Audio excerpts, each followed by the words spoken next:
Hey gardeners, it's February 18th today and I'm going to talk to you about grafting in this video. So you want to graft in late winter, early spring when your fruit trees are starting to bud out. That signals that sap is flowing and they'll be most receptive to the grafting process and healing that graft union. And actually graft in the dead of winter, but the graft is just going to sit there, and the chance of it drying out and never taking is significantly higher at that time. I found that spring really is the time to do it. The figs are still not budded out yet, but the sap is flowing. If I cut into them, the white latex does pour out of them, so that tells me they're ready to go. So I'm new to grafting. I've only been doing it for 2 years now, mostly with figs, peaches, plums. I've done some grafting on my quince and citrus. So if you're into fig trees, just know you can graft any variety of fig onto another fig. With over 700 varieties, that makes for a good solution when you want a lot of diversity, like I do. If everything takes this year in grafting, I'll have 74 varieties of figs, and I certainly wouldn't want 74 containers or in-ground planting. So grafting allows you that diversity without taking up, more room, especially if you have a small garden. Grafting is a great solution.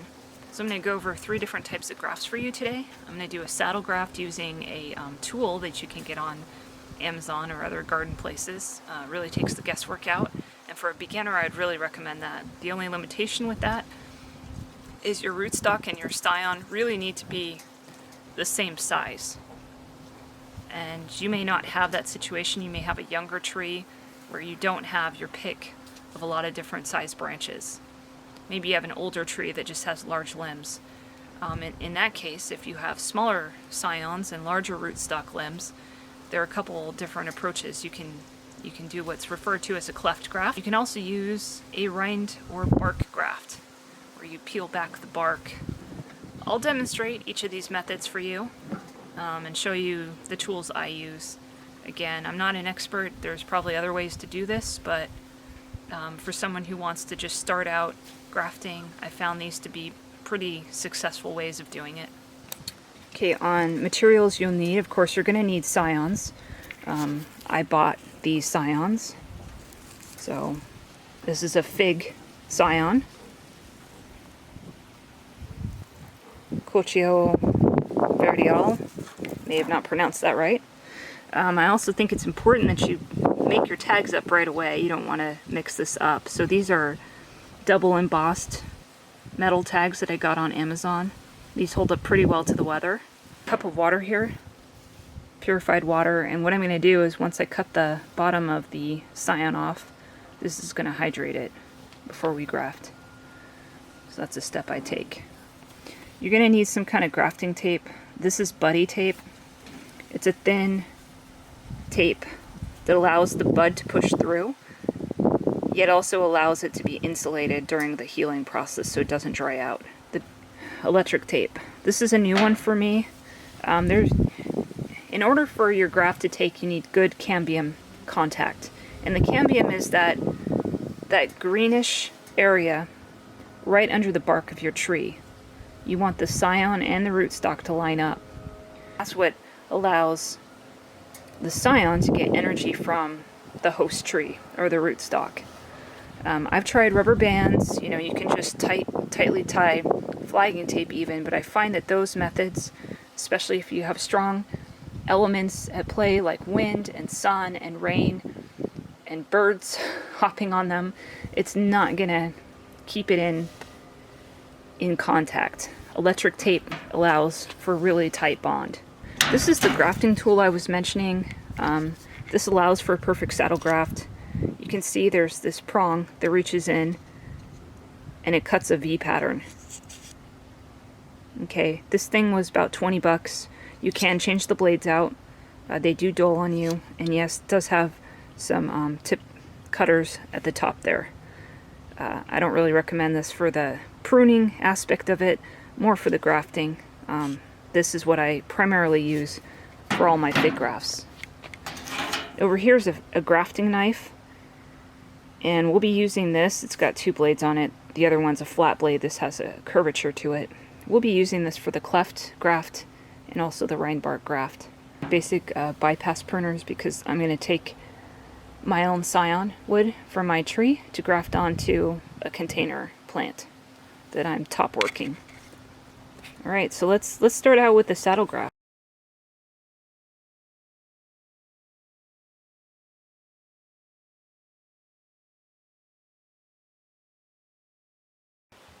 Here we have our scion. It's about 8 inches, and this I got from Harvey at Figaholics in January, so it's been sitting in my fridge, in my crisper drawer for about a month. Stay in the fridge for a while, between 2 and 3 months. I've had them all very successful, no issues. After that, they may lose some viability. So you can't leave them in there forever, but certainly 2 to 3 months, I haven't had an issue. You can see there's lots of nodes on this cutting. I could probably graft 3 pieces off this one. So what I'm going to do with the tool here, you can see that orange tip, I'm going to just slide this in, and I want to get 2 to 3 buds on each one. So I'm going to center this so that that triangle portion is sitting on the center of the scion. And I'm going to just squeeze that, and it's going to release, and you can see it's cut a V in here. This is the saddle. When we cut the rootstock, it's going to have the opposite. It's going to have an apex. So this is going to seat right on it. Now this has been sitting in the fridge for a while, so I'm gonna drop it in my cup and let it just hydrate a bit. Now with this one, alright, so I lost this bud here, but next bud down is right here. So I'm gonna just do a cross cut here. And again, I want, 3 buds. So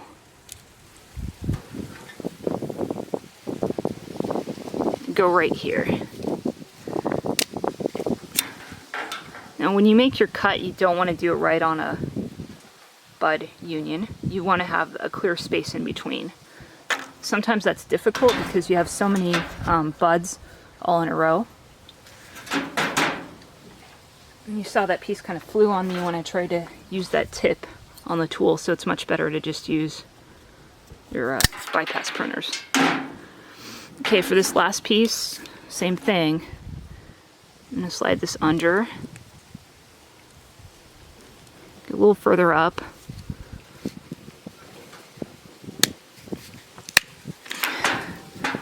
And there's our cut. You can leave these to soak for a bit, 5-10 minutes. I just want them to get some moisture before I put them on.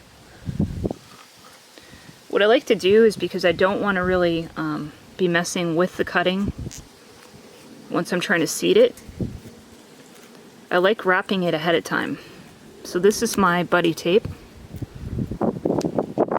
You can also use a product called Parafilm M, which is a type of medical tape, and it's going to prevent this from drying out while it heals.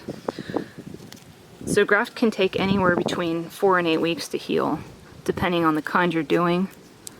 I want to make sure that I get quite a few wraps on the top, so you don't want that to dry out. So you can see I've wrapped it except for the bottom here. Your next step is to look around to find suitable rootstock for this graft. This being a saddle graft, you're going to want your rootstock to exactly have the same diameter. If it doesn't match up, what I found is you don't get good contact, and then things can dry up and fail. So it's pretty simple. We're just going to take our grafting tool,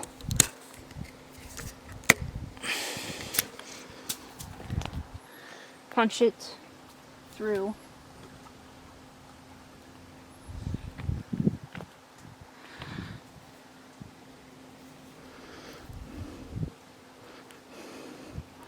And you can see with this, it's matching up perfectly. There's no overlap on the sides, so both are touching just right. It's a nice tight fit. That's exactly what you want.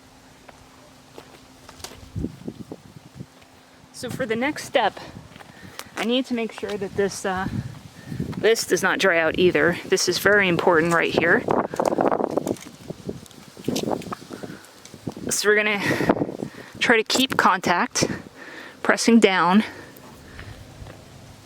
I like to put quite a bit on here. Not only is this gonna keep this from drying out, but it's also gonna allow us to easily remove the electric tape once the graft is healed without damaging the wood. So I put on quite a bit. Again, just keep pressing down, and that sap that bleeds out actually kind of helps make it stick too. So we're gonna add one more piece just around that union here. You do not want this drying out. Okay.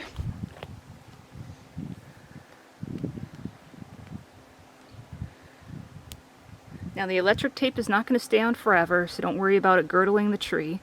We just need it on there really tight until the scion fuses. And this type of graft takes about, I would say, 6 weeks. So I'm pressing down. At the same time, I'm stretching this extremely tight around here so this stays in place. Now if a bird tries to hop on this branch, it's not going to move, right? It's nice and tight. Beyond this, I'm going to go ahead and put another strip just in case there's any kind of air gap. I don't want this drying out. Okay. So that is a pretty simple way to do a saddle graft on your tree. Again, this method is really effortless as long as you've got rootstock and scion that perfectly match. This tool's cheap. You saw there's nothing really to think about. You just line it up and push it down. The problem with it is that if you have a large cutting, it's not going to fit inside the tool. So you can't use it for every kind of size scion. You really want it for more of your pencil sized cuttings like we have here.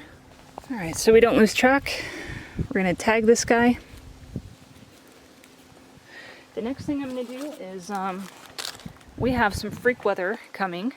It's going to put us down to 30 degrees. You do not want to graft or expose a graft to freezing or below temperatures. That can definitely kill it, and that's happened to me in the past. It's a little reckless of me to be grafting at this time, but I'm going to go ahead and do it because I have a way to mitigate any kind of frost. And that's with foam pipe insulation.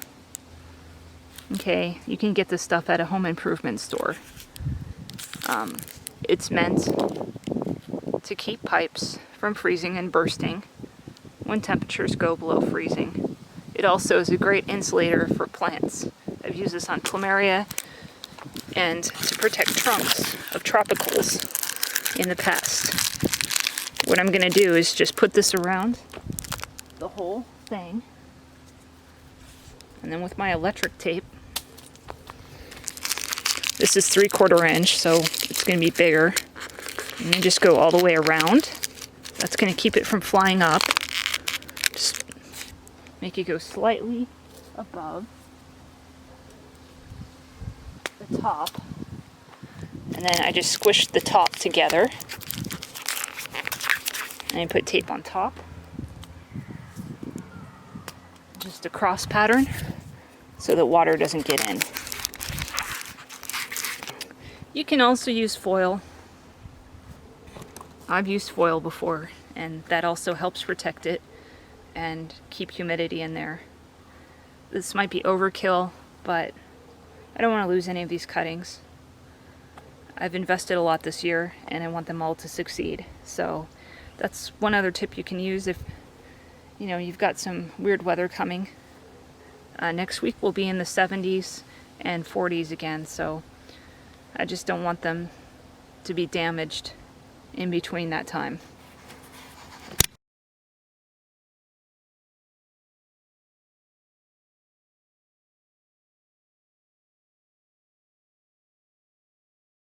In front is a graft that I did last year. It's a Figo Prado. Again, scion that I got from Harvey at Figaholics. I use the same kind of graft that I just showed you, saddle graft. This is where the graft union was, and it's healed up. What I'm going to do today is take a small piece, small scion, off this scion that was last year so that I can graft it onto another tree. And I'm going to show you the rain bark method.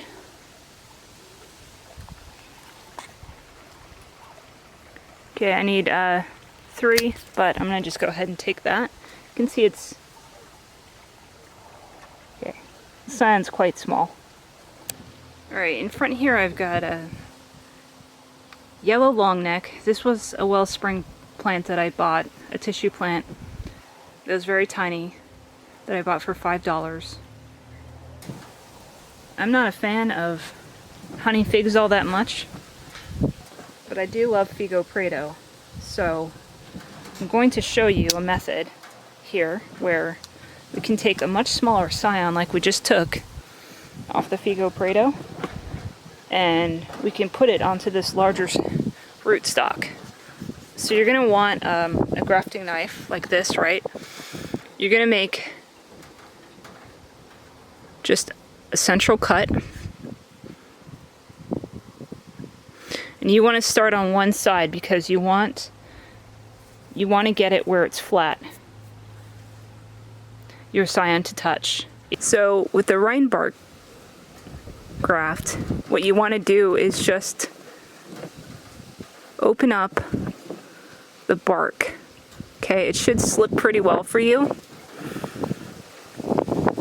It's a little sticky, but in spring the bark generally slips, making it an easier time to do this. Okay, so we're just gonna kind of toggle in here.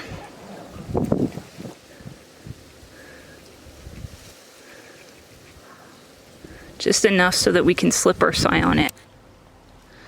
So the goal with this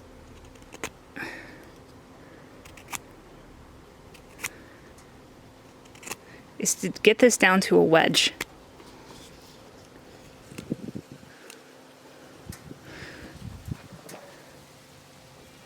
Okay, so it's pretty thin here.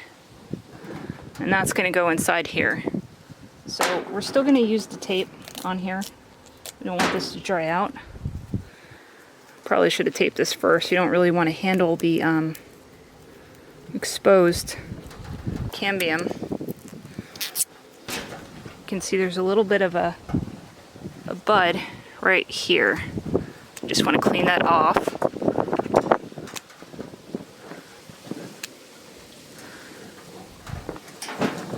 Should be pretty much flat. Okay.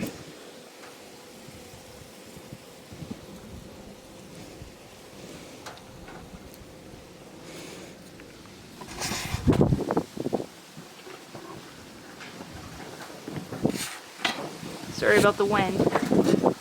Hasn't been very pleasant weather lately here. As with all the other grafts, you know, air is an enemy.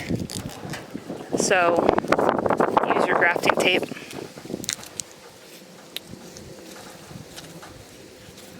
This is where longer strips would definitely be a benefit.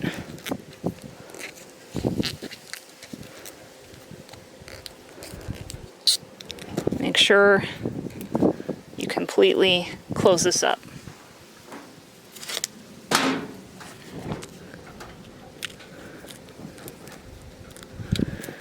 Now, out of all the grafts, this one I think is the most successful just because you've got such great cambium contact. You can see that I did a wedge cut on both sides, and I did that just to increase the surface area, even though you really don't need to do it at the back. Just helps things out. Now here's where you want to go extremely tight. Make sure this is fused. I also put the electric tape over the top just to make sure nothing's going to get inside of this.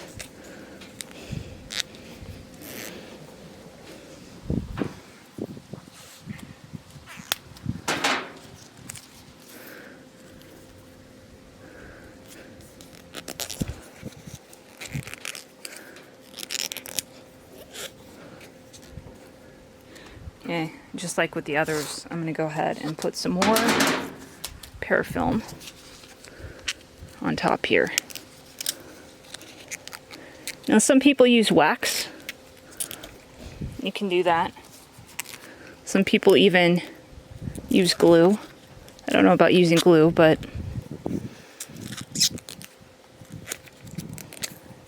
you just want to keep the air out.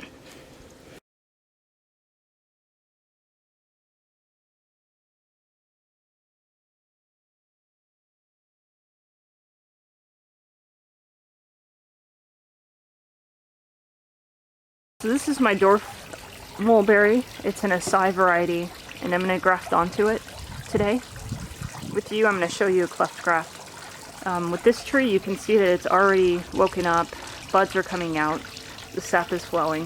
This is a nice time to graft onto this tree. And you can see here, this is the rootstock branch that I'm going to be grafting onto. This scion I got from Burnt Ridge Nursery. It's a nice resource for getting stone fruit scions. I think they charge about $4 for most of the varieties. So I picked up some mulberry scions. This one's sweet lavender. And you can see for sure that the diameter of the scion is much smaller than the diameter of the rootstock. So cleft graft is a good option for this situation. For the cleft graft, we're going to actually make a cut through the center of the rootstock. And then we're going to create a wedge on our scion, and we'll slip that wedge into the cut that we've made. And the important thing here is to line up the cambium layers. So we're going to put this to one side of the rootstock, not in the middle. If you put it in the middle, it'll fail because the cambiums won't be lining up. I'm going to wrap parafilm just like I've done on the other grafts that I showed you.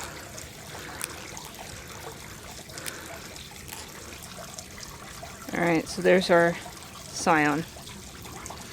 For this cut, you're going to lay your flat-bladed knife in the center. You're going to push down. You're going to toggle your knife.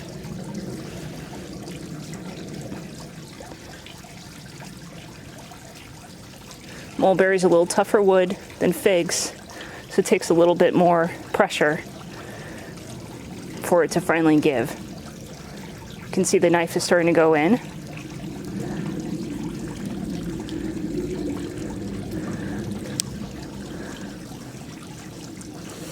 And we want about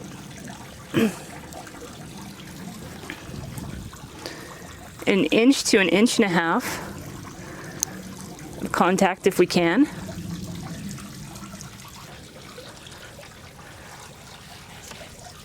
Carefully take your knife out. And then for this,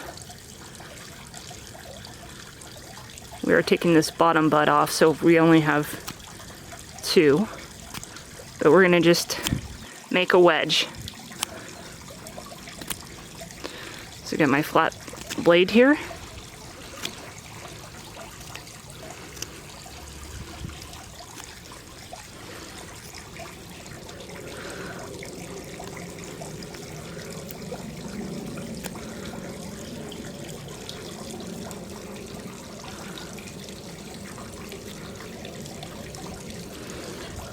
See, I took it a little bit too far there. So I'm going to just cut that piece off that has the hole in it. Oftentimes with the cleft graft, you want to actually go ahead and do 2 scions. Here I'm just taking my knife and just allowing some space so that I can stick the scion in.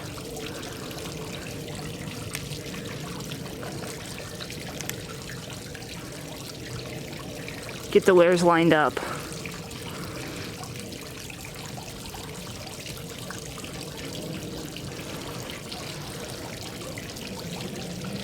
So we've got one. And because there's such a wide gap on the other side,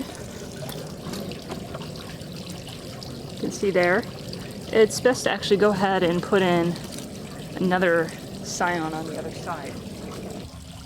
Okay, this scion here you can see is green. It's much more fragile than the other one. It wasn't hardened off. So this one may not take. But we're gonna give it a shot here. This was the top growth. I'm just inserting the knife so that I can work in here, kind of expand the bark. So I'm inserting this so that I can line up those cambium layers.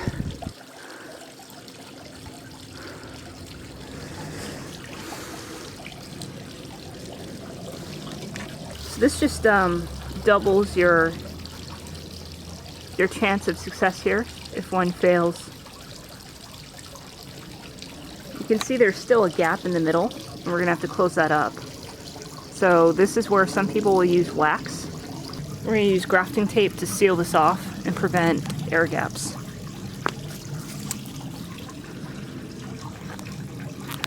You go down the middle here. You want to make sure that you go all the way down so that the split actually goes all the way down here. This is why this one will take a little longer to heal. But if you have an older tree, the cleft graft is a useful one, because it allows you to top work that and put on new varieties. Alright, so just as with the others too, we're going to put electric tape around this. It's very important that you get a nice tight seal. Use all the strength you have to pull this around so that we can help force seal. We can. Try to close that gap as much as possible.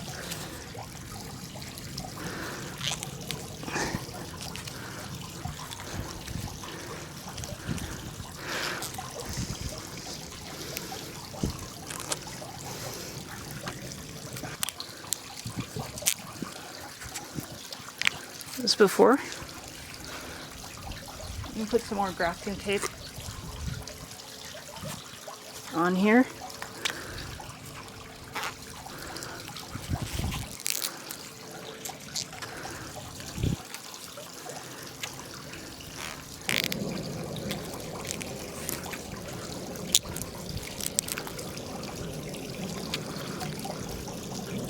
So our last step is just to label this.